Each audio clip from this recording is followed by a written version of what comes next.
second half defensively, except for the one busted play that Paul has. Is that a situation, just a bad angle, or what was Kevin's explanation for what went wrong at that point? Talk about the bad play? Yes. I gave you the compliment first. Fenn kind of got beat up the line of scrimmage, but he was making up ground, so he was going to play the hands.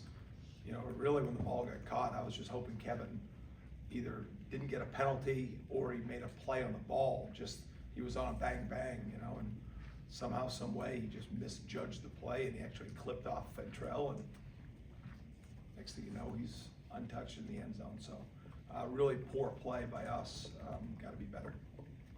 Chris? Speaking of the second half and the good stuff, what did you guys do that kind of helped change up everything? And especially the D-line, seemed like first half Miami had some success on the right side. What did you adjust there to deal with that accordingly? Yeah, there were a few runs in the first half that just, whether we pressured or whether we played technique, like we either got up the field too far on the edge or got covered up inside. It wasn't a schematic thing when a few balls hit. It was just really tightening up from the outside in, and whether it was through pressure or whether it was through technique. And I thought in the second half, I knew that we were going to try to recover that onside kick, and I felt really good about us getting it. And all of a sudden, when we didn't, it was just an opportunity for that sudden change. I think that really energized the guys, to hold that field goal there. And so I just think that was the start of it. And every time we've needed them this year, they've stepped up. So, I appreciate the work they put in for all 60 minutes, but in that second half, we needed them, and they did a great job. Kurt? With senior day this week, I know a lot of people talk about the transfers on your defense, but there are a few guys who've been through it and really committed early on. I guess guys like Kalen and Akeem, what have they meant, and what's Saturday mean for them to get to honor them like that? I just think the strength of the story is just, the different ways that we've brought people in, and there's guys we've recruited that are now in their fourth year.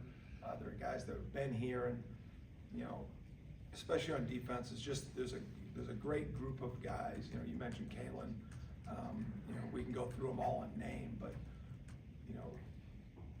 there's not a lot of them that were super successful 4 years ago. And so to see that kind of come full circle and to see the impact they have, not only on our defense, but our team, it makes it pretty clear to everybody, how far this program's come, to see how far these individuals have come within the team. It'll be an emotional day Saturday. Every Saturday is, but just knowing it's their last time playing here in the stadium. Go to Corey. So how did it change your philosophy in the final couple of minutes when their quarterback gets hurt? And then, Van Dyke, who we talked about last week, because we thought he was gonna play, he can sling it, and then he hits a couple of passes. Like, what are you thinking? Does it change anything about the way you were going to defend them when 9 comes on the field after 17 got hurt? Yeah, as the game was going, the formations, the run schemes, the protections were all the same. But their route concepts were very different with the Williams kid playing quarterback. The game he started against Clemson, they ran the ball for over 220 yards, and they didn't really ask him to do much, and they could run the ball, And so when we forced him to throw some, all the routes were just different. And so when Van Dyke came in and he threw that one sail route that Greedy almost picked off, it told me right away, okay, it's going back to the original plan of, with Van Dyke. So, just those things, I don't make much of who's playing quarterback, because sometimes it doesn't really matter. You got to find when it matters and how it matters, because that's different for each team, it's different for each quarterback. And so, it changed gears a little bit, but I don't force the players to change the gear. That's my job. And, it obviously was just basically close to the just final drive, so there wasn't a lot of time to bring them over and say, this is what's happening. They just got to know how we're going to call the game, and this is what this call takes away. So it's my job to know that, give them the information, then they go and execute. When asked Coach Norvell about Kalen's success as a blitzer. He gave credit to you for the scheme stuff. He gave credit to the guys up front for drawing the assignments that they draw. But it seems like he's got a unique ability to come at a really high level of speed and also finish the play. Is that something he's developed and worked on, or is it instinctual? Well, he's always had burst to the ball, and I think as he's developed physically and as he's developed as a football learner, I think he takes those blitz timers, because every offense has certain triggers that you can use to time things up. I think he listens to that. I think he understands how we blitz and the protections. I think it also brings credit to our guys up front, that there's a lot of attention paid to those 4 players. And so when you bring a guy off the line of scrimmage, some of it's just really good timing, and I know when we send him, he's going to go in the right amount of speed, and he probably should have had another one back there too. And it was about the 3rd time we brought it on the same pressure. I think finally the quarterback says, "Okay, I've seen this before. I got to go protect myself." And he gave him a little bit of anticipation, and the ball got away, and Malcolm was there, and that's when we got the holding call on AZ on the 3rd down that should have been a stop. But I can't say enough about where he's come, how he's come, and I actually told the defense on Saturday, one of the unique things is there's no secret. We've gotten better because we've gotten better out there.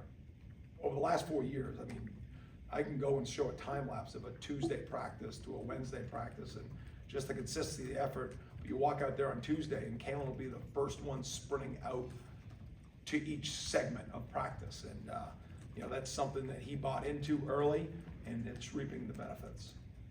Athlon? You mentioned practices, whether it's Coach Storms in the offseason or you guys during the season, you really wear these kids down in practice in these sort of situations. But just the fact of what you guys have been doing in the second half of games, the last 5-6 weeks, like this growing kind of confidence. Have you ever been at this point as a coordinator, being this assured in who you guys are at that point of a crucial football game? Yes. Yeah, been coaching really good defense for a long time, and these guys are now developing the confidence, but the confidence is through the work, because there is no secret to how this gets done. I think that's where it's showing up. There's no second guessing about this is the plan, okay, now we got to adjust the plan, or continue on the plan, or now this guy's going in, and just the belief.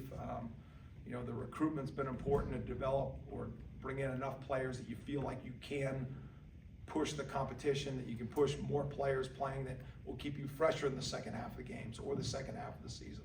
I think that has something to do with it too. I think it goes to our players' intelligence too. The more plays they run, the more bank you continue to build upon. And I think, in the off season, obviously we do a great job with planning, the structure, and the workouts. But the way the rules are now, you can meet with these guys throughout the season a lot with some football, and you can just build some fundamental knowledge that they can draw back upon. I think they just pick things up quicker now, and they can use that. And it doesn't mean you're calling maybe a necessarily different game all the time, but their ability to take the information that you're giving them, what the offense is giving them, and process that in real time to go react and make plays. I think that's what you're seeing. And a combination with maybe adjustments or whatever that is for the players, coaches, the program on both sides of the ball. So, Jordan? Coach mentioned it a little bit earlier, but when did you find out that Emery was going to be the starting quarterback, and how much did that affect the game plan? I went out and watched warm-ups, and he was throwing the ball to the student manager that was catching the ball, and the other quarterbacks were playing catch with each other. It usually tells you that the starting quarterbacks get somebody else catching the ball for them. So that's when I kind of figured it out. Kurt?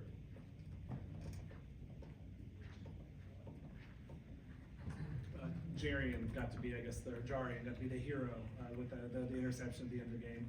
I know he's a guy who's kind of like a few other guys, bounced around, had a few different roles, and kind of is one of those guys who's really, what do you think's been the biggest difference for him this year? It feels like he's playing at a consistently high level, and he very talked last year after the Florida game about how it feels like he's totally changed the perception of how people view him.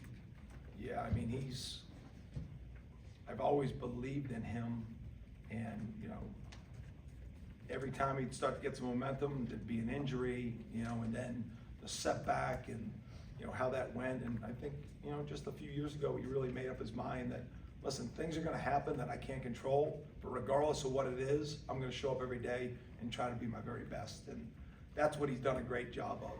And, you know, just even what he's done this year, you know, I think he's got great corner skill. He's done what's best for the team. We moved in a nickel and he's grabbed that. He played some dime Saturday night too, because there was some 10 personnel. And, you know, just to see him go and take that ball away late in the game, but also to hold who I think is a pretty good slot receiver to no catches between him and Greedy, you know, it just, you know, he is so dialed in, not just on what he's doing, but what we're doing. And you just see his intensity on Thursday walkthroughs. If the scout guy doesn't give the right route, and he'll look at me and be like, did this change? I thought this is how it's gonna go. I said, JW, he ran it wrong, you know, and they look at him and say, you gotta run that correctly and go and coach him.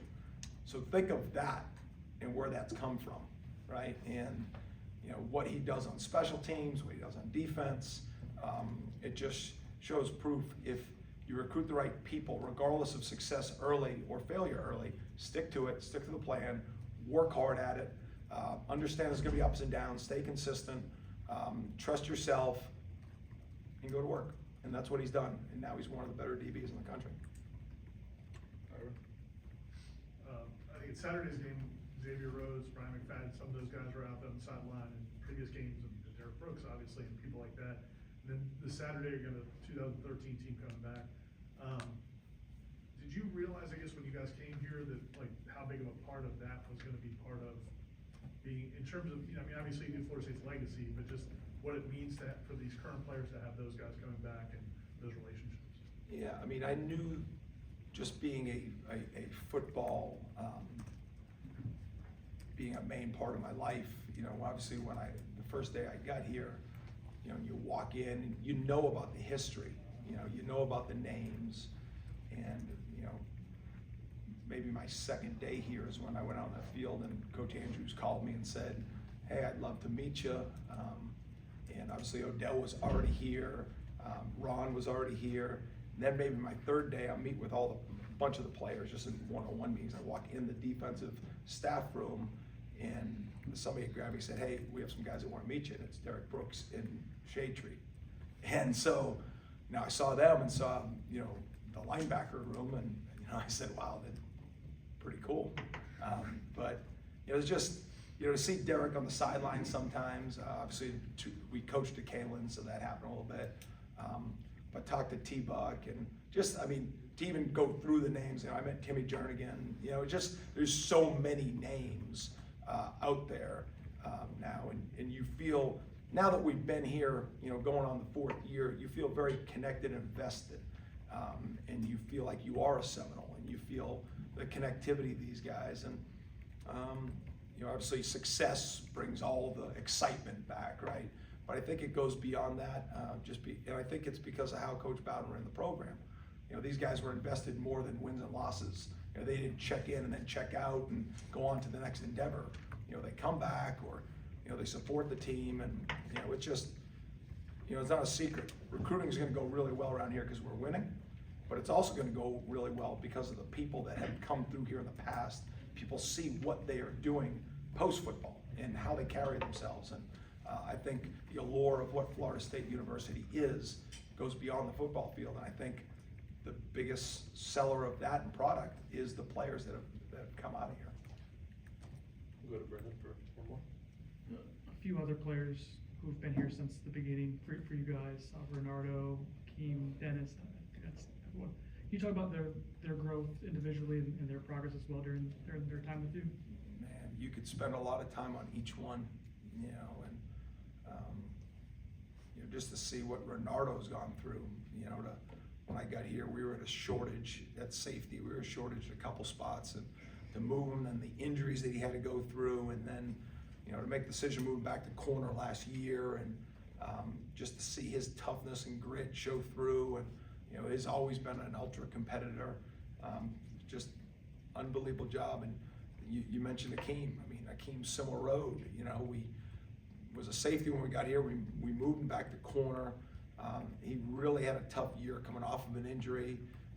After a bunch of, studies and informations and talking, we moved back to safety, and now he's playing really good football, and, he's gonna be a starting DB on a team that's won back-to-back 10-plus seasons, we talked about J-Dub, Dennis Briggs, who again, you talk about the group that you just talked about, B, and, there's been position changes, there's been injuries to all of those guys. There's been a lot of failure, and to see them now climbing towards the pinnacle of their game on a really good team, what I am probably the most excited about, yes, their success, but what that's gonna do for them a year, 5 years, 10 years down the road, when they can look upon this, and when things come up, they can stand up and know they've been through things before, and they've come out the other side with success. And so I think that's the narrative to that group, and they've been huge building blocks on what this looks like right now. Okay, thanks, guys. Thanks, guys. Thank you, guys.